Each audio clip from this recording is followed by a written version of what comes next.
வணக்கம் நண்பர்களே. இன்று நாம் பார்க்க போவது தமிழ்நாட்டின் மிக சக்தி வாய்ந்த திவ்ய தேசங்களில் ஒன்றான சோழிங்கர் ஸ்ரீ லட்சுமி நரசிம்மன் கோவில் பற்றிதான். இந்த கோவிலுக்கு ஒரு கடிகை நேரம், அதாவது 24 நிமிடங்கள் பக்தியுடன் இருந்தாலே பாவங்கள் நீங்கி மன அமைதி கிடைக்கும் என்று சொல்லப்படுகிறது. பண்டைய காலத்தில் சப்த ரிஷிகள், அதாவது 7 மகாரிஷிகள் பெருமாளின் நரசிம்ம அவதார தரிசனம் பெற இந்த மலை மேல் கடுமையான தவம் செய்தனர். அவர்களின் பக்தியால் மகிழ்ந்த மகாவிஷ்ணு நரசிம்ம அவதாரத்தில் யோக நிலையில் இங்கே காட்சி தந்தார்.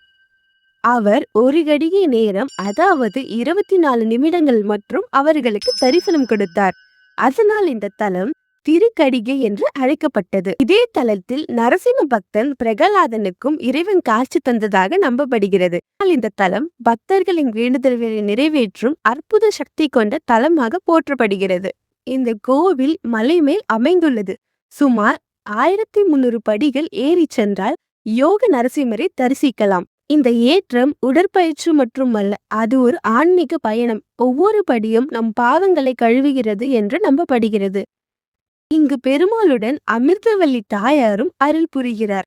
நரசிம்மரின் உக்ர ரூபத்தை அம்மன் சாந்திப்படுத்தியதால் இங்கு பெருமாள் மிகவும் அமைதியான யோக நிலையில் காட்சி தருகிறார். இந்த கோவிலுக்கு வந்து வழிபட்டால் மன அழுத்தம் நீங்கும், திருமண தடை அகலும், உடல்நலம் மேம்படும், எதிரிகள் விலகுவர், பயம் நீங்கி தைரியம் வரும். குறிப்பாக 24 நிமிடங்கள் அமைதியாக அமர்ந்து தியானம் செய்தால் அரிய பலன்கள் கிடைக்கும் என்று நம்பப்படுகிறது. இந்த மலைக்கு அருகில் சிறிய மலை மேல் யோக ஆஞ்சநேயர் கோயில் உள்ளது.